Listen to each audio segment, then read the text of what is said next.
Hey everyone, welcome or welcome back to Outtro Gavin. I am doing a reading vlog for a few middle grades that I am really excited about. I am mainly doing this because I've just read Name of the Wind and that was so far out of my comfort zone, I need to get back into my comfort zone. So after that grueling experience, I did really enjoy Name of the Wind, don't get me wrong, I do have a reading vlog for it, and spoiler alert, I do enjoy it. It's just, it took so much out of me and I need to crawl back into my middle grade blanket because I just need it right now, okay? There are a lot of really exciting middle grades that are coming out soon, and I am blessed to have quite a few arcs for them. The list just keeps getting longer and longer and longer. Like, I just went on NetGalley yesterday and saw that Dragon City, the third book in the Dragon Realm series by Katie and Kevin Tsang, is on NetGalley, and I'm just like, what? It's on NetGalley now? Really? I've already got my TBR set, but I'm glad it's there because then I can dip into it as soon as I can. I at least want to read the books that I won during Play Your TBR Ride August edition. So one of them is The Week at World's End by Emma Carroll. This is a historical middle grade set during the Cuba Missile Crisis. We follow Stevie, who finds a girl in her shed, and this girl is running away from people who are trying to poison her. And it's set in this really enclosed suburb called World's End, and it sounds so good. And I'm actually 87 pages into it. I started it last night, really enjoying it. I really enjoy Emma Carroll's writing style. I'm going to not talk about my opinions just yet because I want to introduce the blog. And then next is a NetGalley arc, which is Shadowghast by Thomas Taylor. This is the third book in the Eerie on Sea series, or the Legends on Eerie on Sea series. And this one follows Herbie Lemon, who is the lost and finder at the Nautilus Hotel in a really small seaside village called Eerie on Sea. We then meet Violet Palmer, who is trying to find her parents, and with Herbie Lemon being a lost and finder, it's kind of up to him to try and find them, but also to deal with different kind of mythical creatures that seem to exist in the Eerie on Sea world. And it is such a great series. I've really missed reading it because it came out like every May, but then this year it's coming out in September. So there's been more of a gap between the second and third book, so I'm desperate to read the third book. I have it on my NetGalley ready to go. And then, okay, so there was a round in Play Your TBR Ride where it was Danger at Dead Man's Past by M.G. Leonard and Sam Sedgman versus A Conjuring of Light by Victoria Schwab, and the book I wanted to read was Danger at Dead Man's Past, but we ended up losing, so I have to read A Conjuring of Light. Now, I might be bending the rules slightly this month, and I'm going to read Danger at Dead Man's Past anyway. Like, usually I'll read the book I didn't get to read after I finish the book I've lost to, but I haven't yet read A Conjuring of Light, and I've been trying to read it for 2 years, so I don't think that's going to happen anytime soon. However, I do want to read it by the end of this month. But I really want to read Danger at Dead Man's Past. Like, I'm dying to read it. I need to read it. It's my most anticipated Adventures on Trains book. Oh yeah, and it's part of the Adventures on Train series. It's the fourth book in the series. And the first book is The Highland Falcon Thief, so you might have heard of it. And it follows Hal, who travels the world on trains with his uncle, and he ends up solving mysteries on these trains. And each book has been set in a different location, and this time we are set, I think it's in Germany. And I just love the look of it. It looks kind of spooky. I need it. I need to read it. Okay, so I'm reading it in this vlog as well. I don't care what you say. I think I'll be able to all weekend. I have my Kindle and... oh wait, hang on. When I downloaded it, I think it was just a PDF version of it, like an online-only version of it, not sent to Kindle. So I'll have to read it on my computer, I think. That's fine. If I have to do that, I have to do that. You know, I'll struggle. It's what the Adventures on Train series deserves. So yeah, but then also, I really do want to try and read Dragon City by Katie and Kevin Tsang, the third book in the Dragon Realm series, and... I've already got a full TBR. But I'll try. I will try. I'll not include it on the thumbnail if I don't read it. So if you've seen the thumbnail and it's not in the thumbnail, it means I didn't get a chance to read it. But I do really want to read it, okay? So anyway, that is the introduction to the vlog. I am reading The Week at World's End by Emma Carroll. Really enjoying it. Love the historical setting. I love the way Emma Carroll writes historical as well. Like, it's so accessible. And I'm getting such a sense of the past as well. Like, there's kind of references to like a new Beatles song and things like that. And I love how real it feels, and also like how entertaining it is as well, because sometimes I struggle with historical, but fortunately when it comes to Emma Carroll and historical middle grade, it just seems to be so much more accessible to me, so much more interesting. And yeah, I'm only on chapter 8, but But already things have happened. The main characters, there's also Ray, who is Stevie's best friend, and then Anna is the girl who Stevie finds in her shed. So I'm terrible with character names, but I'm trying to keep a handle of them. But yeah, so Anna is the one who's in the shed running away from people who are trying to poison her. There's so much about her that I'm so intrigued by. She's saying, like, don't ask questions, but like, me and Stevie both want to ask the questions. Also, I should mention this comes out in September, and I'm really excited for it to come out because I think it's coming out in hardback and it looks beautiful. I love the cover of it. So yeah, Week of World's End, this is what I'm starting off with. I really want to read more of it on my way to work. Crap, what time is it? I need to leave for work soon. Okay, it's only 11:02. That's fine. My bus isn't until past. It's good. Still gotta walk there though. Anyway, yes, I want to take this to work with me. I want to read as much as I can. I'll read it on the bus too. Usually I like to listen to music or an audiobook on the bus, but you know what? It's a really nice hot summer's day and there's nothing better than reading a book on a bus. No, I'm making that up. There's lots of things better than that. But I have to make the most of this situation, so this is what I'm doing.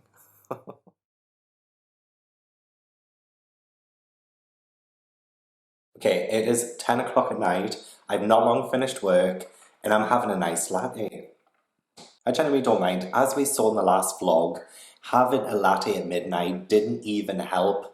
It didn't even keep me awake. I still went to bed at the same time I always do, 3 o'clock in the morning. So yeah, it doesn't even matter. I'm currently watching Lily from Literary Lily doing reading sprints for Pixarathon. So I am gonna read, I think this is the last sprint, so I'm gonna read some more Emma Carroll. And I am like 200 pages in, so I will definitely get this finished tonight. I'm definitely gonna get this finished tonight. And I'm finding it so interesting, it's so intriguing. This isn't a spoiler, I don't think. I think this will just get you more intrigued to read it yourself. But Anna, the girl who Stevie finds in her, like, coal shed, well, they found a notebook that Anna has, and they've looked inside it, and it has Stevie's name in it. And it's written in pen, and, like, Anna doesn't have a pen. So they're thinking, and I'm thinking, did Anna write this before she even met Stevie? Like, before she ran away, like, did she seek Stevie out? I want to know, so I'm going to continue reading. A lot of other interesting developments have happened. There's, like, this mysterious dog that bit our main character's dog, but also there's this, like, woman who owns a dog, and the dog is missing, and Anna seems to be a little bit afraid of this woman. So I'm just like, what is going on? So I've only got 14 minutes left of this sprint, so I want to read as much as I can, and then I'll probably check in maybe tomorrow, maybe later on when I've read a bit more, and maybe even tonight when I finished, maybe, who knows. It is a bit late, but I'll still be up for a while, so yeah, I'm excited to continue and finish this.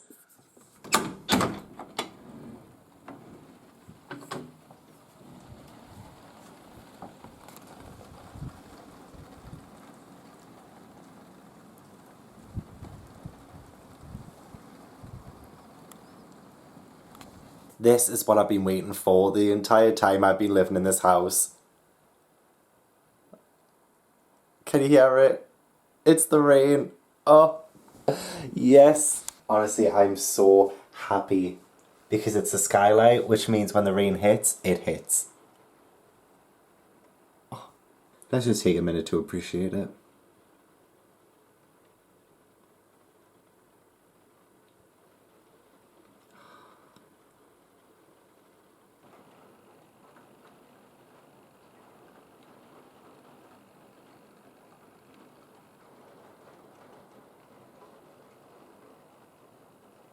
So I finished the Week of Worlds. Oh, I can't even say it. Can you say it now? No. Okay, you can kind of say when I do it like this. Oh man. Okay, there we go. Okay, so I finished The Week of World's End by Emma Carroll, and it was so good. It was really, really good, actually. I'm going to give it a really high 4 stars. I was so intrigued until the very end. It had such a great story and so many great messages as well. One thing I love as well is like the pride of community and like the pride that people have for the people who fought in the war, the people who did like even the smallest things in the war, the biggest things in the war, you know, like anybody who kind of contributed to their country, and just like that sense of pride and unity, like that is so well done in this. And I feel like especially these days, like kids have kind of forgotten what our ancestors, you know, our grandparents, our great grandparents went through way back in the day. and kind of like don't really appreciate it anymore. And I feel like there's just such a great sense of like appreciation for the past and for what people have gone through in this book. So that was so well done, so beautifully done as well. We have the main character Stevie. She really needs to try and use her voice a bit more to like make change. And we also have, because it's set during like the time of the Cuba Missile Crisis, so it's like early 1960s, there's also talks about, you know, Dr. Martin Luther King Jr. in America and the talks that he was doing, you know, fighting for equal rights for Black people in America. And it just, like, that is tied in as well because Stevie's best friend is called Ray and he is Black and he came from America. And that was just like really nicely touched upon as well, I thought. And yeah, it was like so many great morals and messages in this book. It was very interesting as well to learn more about Anna and where she came from and the things that she was going through, as well as, no, I can't say it because of spoilers. But I really enjoyed following Stevie. I really enjoyed following Ray and Anna in like their adventure in this kind of like very fast-paced week of living at World's End Close. But even just like how scared people were of like the impending war and what was possibly going to happen. Like people didn't really know what was going to happen and you could really feel that sense of uncertainty, and that was so well done as well. Like honestly, this book was just well done, okay? But it definitely gave me a window into the past that I otherwise wouldn't have read because, as I said, like historical isn't really something that I gravitate towards. However, it was so enjoyable. It made it really accessible for me as a reader who doesn't usually read historical. But yeah, I really did get a sense of kind of the kids at school and what they were talking about and like how their uncertainty would rub off on the people around them. It was just like a lot of conversations, and I can imagine how scary a time it was because of how well it was portrayed in this book. Definitely a great one, definitely high 4 stars, and I cannot wait to read more Emma Carroll books. I have read a few, but I still have plenty more to be getting on with. I will definitely be prioritising more Emma Carroll in the future. So yes, amazing, great stuff, loved it. I am fancying a fantasy now, and I charged my Kindle, found my Kindle, it's all charged up and stuff. Can't even bloody use it, can I? Because the NetGalley arcs I have for Danger at Dead Man's Pass and Shadowghast are both PDFs, so you have to read them on the computer. And guess what? I can't take my computer to work with me tomorrow because I'm working all weekend. And I'm off today. I've been doing lots of emails and DMs and things to authors. I'm planning Believathon 4, right? And I want 30 authors to take part in like the announcement video and film like a really short video for it. But I'm emailing and DMing 30 authors. I've only done 10 so far. And it's now midday. It's midday. And I finished The Week of World's End last night. I really wanted to start reading my next read, either Shadowghast or Danger at Dead Man's Pass. But like, it's taken so long to plan this Believathon now. Like, I've made it harder for myself. I didn't have to make it harder for myself, but I just did. So I might leave the emailing for now. I do want to film a video later, and I do have a live show with Aaron from Booked and Busy and Jade from JD Ray Reads on Aaron's channel for the Busy Bay Book Club for The Name of the Wind. So that's at 9 PM tonight. So I will film this afternoon. I'll just make some coffees. I'll be great and stuff. It took me ages to fall asleep last night as well, not because of the iced latte, but because I was arguing with someone on my Disney video about consent in Snow White, and honestly it's not really a topic that I want to talk about in this video either, so I'm not going to. But yeah, that kept me awake. I got really grouchy. It kind of continued into this morning, and I've left it. I've ignored it now. Like, it's just a whole thing, so I'm just leaving that as well. I'm not complaining. Today's a day off. Well, a day off work, and I'm planning, I'm doing stuff. I'm gonna see if I can try and read some more now. I'm just gutted. I cannot read Shadowghast or Danger at Dead Man's Pass on my Kindle. The whole reason I got this was because I wanted to start using NetGalley arcs, because last year we didn't get physical arcs that much, and I needed something to tell my eyes when I'm reading. And reading on a laptop for a long period of time hurts. It hurts my eyes. So it's the whole reason I've got the Kindle. So when publishers only do it as a PDF only, it's honestly the devil's work. It's the devil's work. We're just going to have to suffer. We really, really are. I don't mind for these two books though, because I'm so excited for both of them. At least Dragon City I can read on the Kindle. That was a sent to Kindle option. But again, that is the one in this vlog that isn't part of my official August TBR. But I may have to, read it tomorrow when I go to work, because I don't want to waste my time at work and, you know, going to work, my break at work, by not reading anything. So yeah, okay, right, I'm gonna go and read because I haven't done any reading so far today and I don't want to be behind. I think I'm gonna read Shadowghast next because I have just read a real life story and it would be nice to dip into fantasy before going into another real life story with Danger of Dead Man's Past. So I'll read Shadowghast. I'll open it up on the laptop, I'll do what I have to do to read it. It's fine. It's fine. So yeah, thank you so much. Oh wait, no, this isn't the end of the video. Just ignore me. Just ignore us.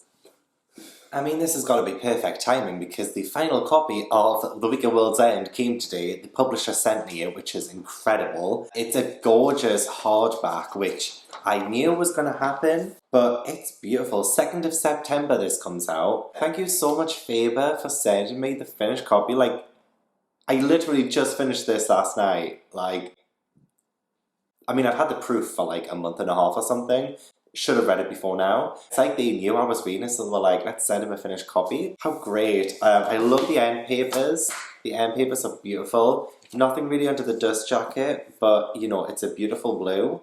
And I enjoy this so much. Yeah, thank you. Thank you so much. I also did get some more middle grade book posts. Actually, let me go grab them. Okay, I've got them. Okay, I wasn't planning on doing a middle grade book haul, but because The Week of World's End came, I thought, why not? So next, I did get Following Frankenstein by Catherine Bruton. This is from the author of No Ballet Shows in Syria and Another Twist in the Tale. And this looks so cool. It's actually like an embossed proof. So this one comes out 7th of October 2021. It also says Catherine Bruton brings Mary Shelley's famous creation back to life. Maggie's father has dedicated his life to a single pursuit, hunting down the monster created by Victor Frankenstein. It has cost Maggie and her family everything, and now her father is staking all they have left on one last voyage to the Arctic, with Maggie secretly in tow, where he hopes to find the monster at last. But there they make a shocking discovery: Frankenstein's monster has a son. Ooh. I really do enjoy Catherine Bruton's writing and books, so I'm so happy to have this. Like, thank you so much, Nosy Crow, for sending me it. Also, extremely excited to have gotten Happy Here, 10 stories from Black authors and illustrators, introduced by Shauna Jackson, and this is published by Knights of. I think it's a finished copy because it has sprayed edges, but this says, open this book to discover 10 stories of family, friendship, laughter, magic, and peril in different genres and style, but all about joy. And it looks so good. I don't know when it comes out. It might be out now. Oh, this just came out yesterday. I just checked online because it didn't come with a press release. This actually came out yesterday. So that's really awesome. Thank you so much, Knights of, for sending me it. Knights of are an incredible publisher, by the way. Love them to bits. I will happily give this a read. And then I got approved for Horror Heights, The Slime by Beck Hill. And this comes out on the 30th of September. When I got asked if I wanted this, they said this is going to be like the next Goosebumps. And there's going to be different books in this series, all following different kind of adventures and scary things that happen. This also came with a tub of slime, which is really cool. Look at that. That's weird, but wonderful. And I love Goosebumps so much. Like, Goosebumps, one of my favourite childhood series of all time. And I'm really happy to have this. It looks really cool. Also, I love like the chapters and stuff have that in. It does look like it's going to be the next Goosebumps, so I'm excited about that. Then Monica sent me Snow and Rose by Emily Winfield Martin. Thank you so much, Monica, for sending me this. This was on my wish list. All I know about this is that it's a reimagining of Snow White and Little Rose Red, I believe it is. Two sisters. And I think I saw this on YouTube somewhere and it made me really want it because it looks so cute. It's filled with colour illustrations too. See if I can find one, like, stunning. Like, also, like, some pages have like the branches on. It's just beautiful. And then finally, Tracy sent me Adam 2 by Alistair Chisholm. This just came out yesterday and I absolutely adore this book. I read the proof copy of it like a couple of weeks ago and I interviewed the author recently as well, and I thought it was great. Sci-fi middle grade from the author of Orion Lost. And if you want to know more about this book, if you want to see me chat with the author, I will leave a link to the interview down in the description box for you to check out. Really excited to have it. Thank you so much, Tracy. So I finished Shadowghast. I finished Shadowghast and I really enjoyed it. It's another 4-star read. Oh, the start of it was so incredibly like middle grade dark and gothic, and I love the Eerie on Sea series for that perfect atmosphere. This one is, you know, nearly All Hallows Eve in Eerie on Sea, and it's called Ghastly Night there. They have their own kind of traditions for it.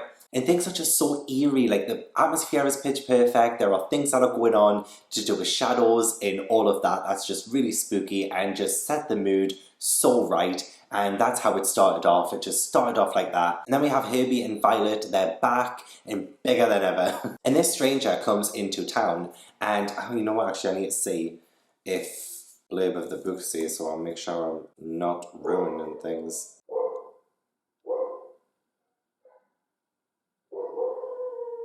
Okay, so I've just read the blurb there to make sure that I'm not giving away anything. The blurb barely gives you anything, to be honest, so now I'm wondering like what I can possibly say without spoiling it. But there is this mysterious magician who comes into town, and she has these secrets, and there's developments there that helps to progress Herbie's own personal mystery, because since the very first Eerie on Sea book, Malamander, we kind of don't really know much about Herbie's past, and I'm not going to lie, we still don't really know everything, especially to do with Herbie and Violet and their backstories. I am waiting desperately for answers to these questions. I will say that book 3 does not answer a great deal. We do get glimpses, we get more glimpses into the mysteries surrounding them, but again, it's just like the mystery's in our grasp, the answers are in our reach, but we're just not grabbing them yet. And I do understand there's going to be probably more books in the series. There's definitely going to be a 4th one at least. There is a little preview for the 4th book at the end of the Night Alley arc. But I just want to know some more answers, man. It's been a while. But yes, Shadowghast is another legend in Eerie on Sea, which I guess is why they kind of made the name of the series Legends of Eerie on Sea. Well, Shadowghast essentially is this like shadow kind of demon that takes other people's shadows and turns them into puppets. Honestly, yes, it is as like atmospheric as you're picturing, because there's just so many great scenes where we have kind of confrontations and that kind of element of magic happening. That is very well done and so engrossing. It kept me reading until the end. Like, I read this in 2 sittings.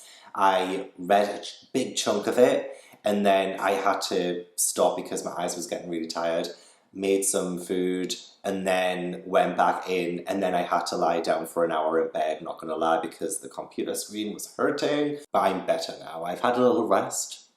I'm not as young as I used to be. But everything was just how I imagined an Eerie on Sea adventure to have. It had the adventure, it had the action, it had the mystery. It was such a good mystery as well. Like, even with the mysterious magician coming in, you don't really know their whole story. And even though you think you might know some things, well, things might change.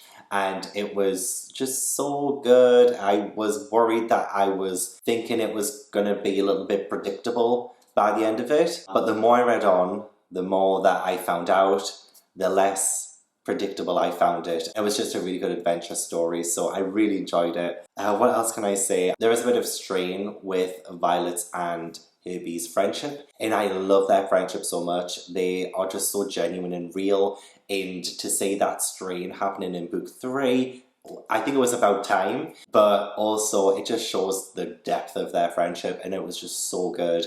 I'm not going to explain why there was, you know, a strain there, but it was built up to, and it was done really well. But yeah, even the residents of Eerie on Sea, you do still get their characters in there, even though a lot of them are just background characters. You still get their personalities very well. And after the first 2 books, it's just perfect. It's just perfect. So yeah, another strong 4-star read for me in this vlog, thank God.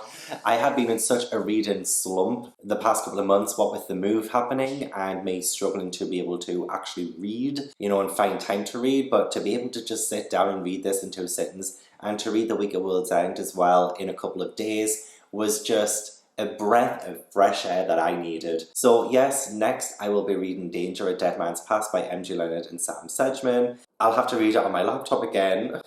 I really wanted to read it on my Kindle, but it's fine. I'll read the PDF version of it on my laptop. I might have to take breaks and have a rest after spending so long reading it. I definitely think I maybe pushed myself too much with Shadowghast and reading it on the screen, but you know, I can't take my laptop to work tomorrow or Sunday, so it's the only way I can read it, then that's the way it's gonna be. I'm just excited anyway for the story. I'm sure it's gonna be a fantastic story. So yeah, I will go and read that. Well, actually no, first I want to film a video, and then I have a live show tonight at 9. And I have been prepping my interview with Robin Stevens. That's happening on Monday. It's a pre-record, so you will get the interview on Friday, August 13th. And there are like little bits and bobs I still need to do. I still need to email and message authors for Believathon 4. There's a lot I need to do. No wonder I needed to rest for an hour. But yeah, I'm going to do all of the jobs and then read Danger of a Dead Man's Pass. Yay!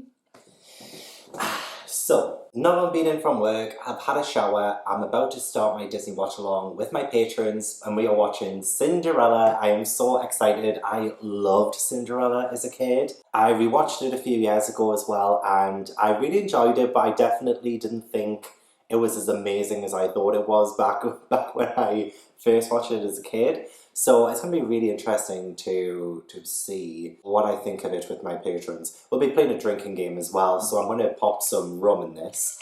And then, yeah, we're going to have some fun. We'll always have a drinking game with the Disney watch-alongs, and if I wasn't at work tomorrow, I would go all out with the drinking, but best I don't. Anyway, I could not take my laptop to work, so I could not read more of Danger of a Dead Man's Pass. However, last night I got to, I think about chapter 7, and oh my god, I am loving it so much. Like I love the series, and I love the fact that you are kind of thrust straight into the story, like pretty much straight away. Like it takes no time at all for the story to kick in. And we have Hal and Uncle Nat. They've visited, well actually no, they have to go to Paris. They have to go to Paris in like chapter 2 so that they can meet up with like a baron from Germany, and they're given information about this family in Germany, and Nat has like some connection to them, and yeah, they have to like go there, and they're in Paris though. They're in Paris first.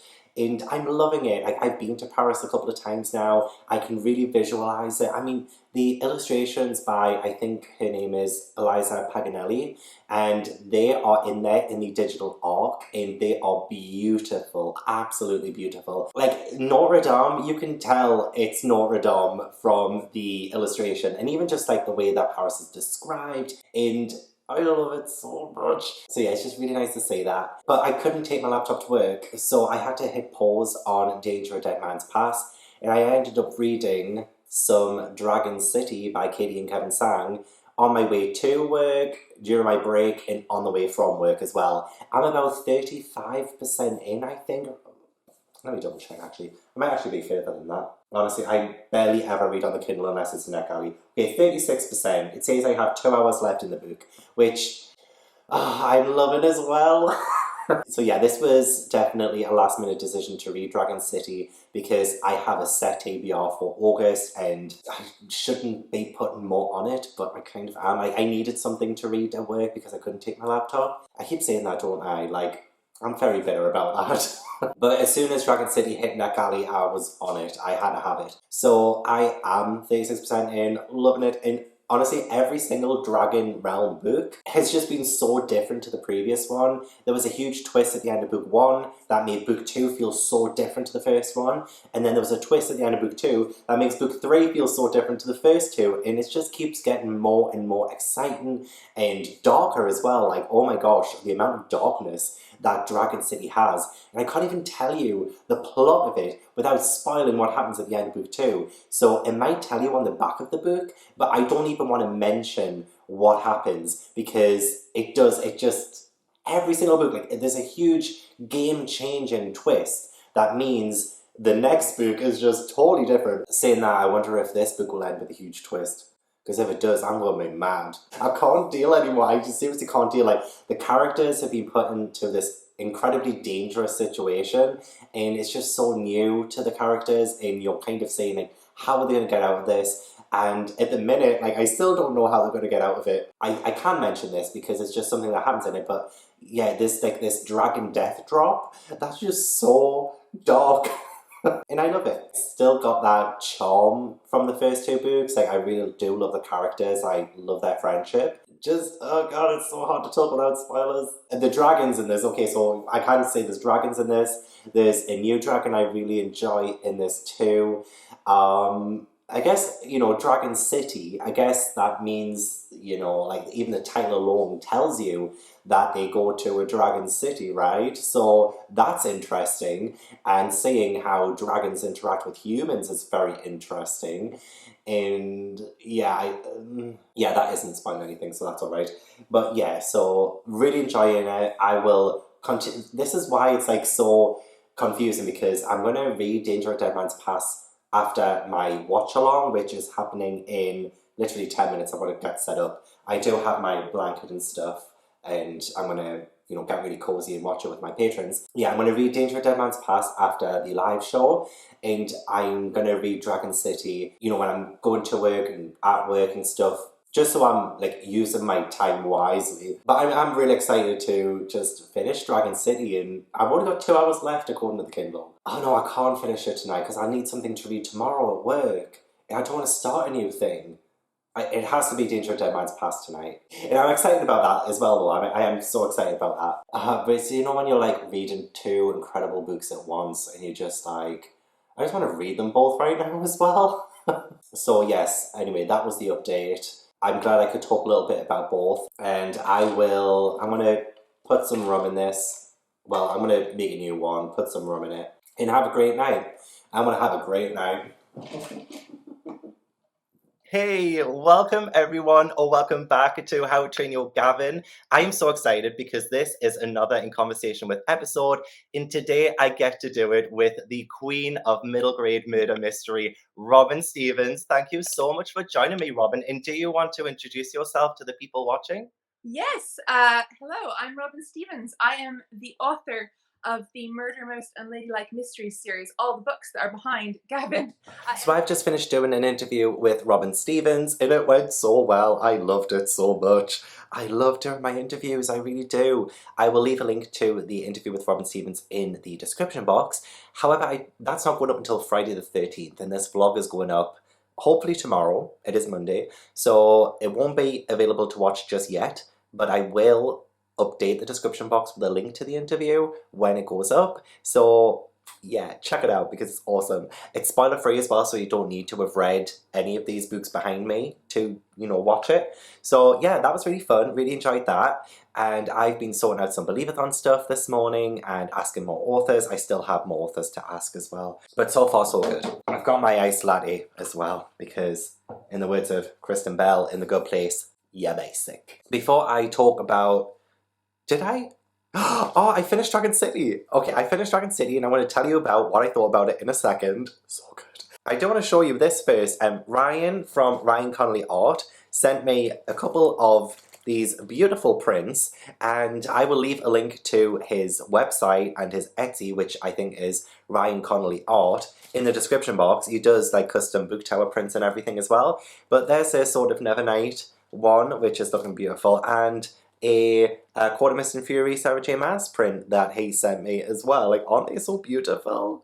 They are gorgeous. So yeah, I will leave a link to his shop down below. He's got loads more on there, so do check it out. Let's talk about Dragon City because, oh god. I mean, I'm wiping away fake tears, but it did make me so emotional last night when I read it. Like, I was on the verge of tears when I read it. I'm not over it now. I'm not over it. But like I've collected my thoughts and my feelings, and it's so good. I'm giving it 5 stars. It's the first 5 stars of the series so far, and I love the first 2 books as well. But I feel like this one, it was just, it was perfectly atmospheric. It was dark. It was action-packed. Like, I mean, this isn't a spoiler, I don't think, but like a kid gets burned by a dragon. I'm just like, oh my gosh, that's evil. Like, it is dark. I mean, the kid survives, but yeah, I'm just like, this book takes a lot of risks. And it kind of, I don't want to say whether it ends with a cliffhanger or not, but I will say that it has so many different possibilities of where it will go next. And I am so excited to see where it will go next. They're just so fun and engaging, and they just keep going and going. And it just starts off like just in the action. It's so good. How do I say things without spoiling? So like character-wise, like you see them in a totally different kind of setting, and they have to deal with things totally differently to what they've had to in the past. Like they have to use a lot of their own initiative, and to see their struggles and to see how they adapt is so fascinating to watch, and it was so entertaining to watch as well. There were some new characters that I adored, like Midnight. Midnight was awesome. There were some scenes that were like, oh my god, what? It really does pull at your heartstrings, and oh god, like just remembering it now, like stop remembering it. But it was just amazing. It was amazing. I loved it so much. Honestly, like if you are looking for fast and fun middle grade books to read, the Dragon Realm series, oh, just perfect for that.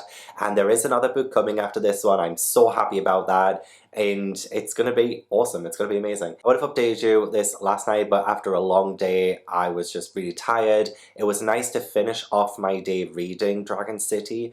And also, I did do a book club live show with my patrons where we discussed The Martian by Andy Weir. And after that, I finished Dragon City, and I was watching Chloe from Chloe Reads Books.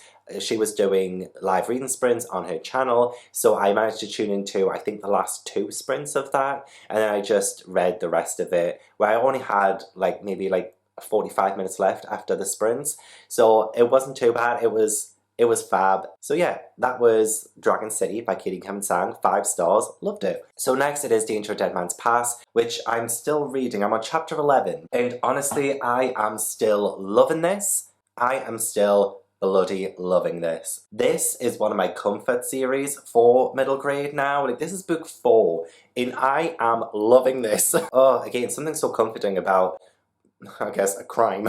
Not this, like something more like comforting about this series in general. Just, I adore the characters, I adore the settings, I adore the way that this world is built and the way it's written, and I can't wait to read it. So once I finish this update, I'm gonna export my Robin Stevens interview, start uploading it, ready for Friday, and then I'm gonna sit down and I'm gonna focus on finishing this today because I want this book up tomorrow. But yeah, I'm excited. Oh god, I can't wait. And I'm so intrigued by the mystery as well. Like, family curse? Like, is it real? Is it not? Like, what is actually going on here? Because is there a little hint of supernatural in this? I don't know. But I'm excited to find out. So catch me in the next update and I would have finished it. Or at least I better have. Gav. I finished. It was amazing. I mean, I have loved every single book in this series, but it just seemed to get better and better and better with each single one. And just like, there was so much to love about Danger at Dead Man's Pass. I cannot tell you, like, the vibes of it, the atmosphere in it, the high stakesness of it. It was explosive. It was such an explosive book, and you just learn so much more about the characters, and obviously I can't spoil anything. There is something quite shocking that you learn about Uncle Nat, but also something else that I loved. And literally when I read this moment, I had to whip my camera out and just try and capture as much of that genuine reaction as I possibly could. Again, I'm not spoiling anything. However, I feel like there's only really one thing that would make me react like that, right? But I'm not saying anything. Anyway, I just freaking love this book so much. It's 5 stars. It's 5 stars, right? It's one of the best in the series. I'm so torn because I love Murder on the Safari Star so much. But this one as well, it was fantastic in like a different way to Murder on the Safari Star. Oh, God. MG Leonard and Sam Sedgman have spoiled us rotten. They really have. And this is only book 4 and there's more on the horizon. Oh, gutted. I have to wait for another one now.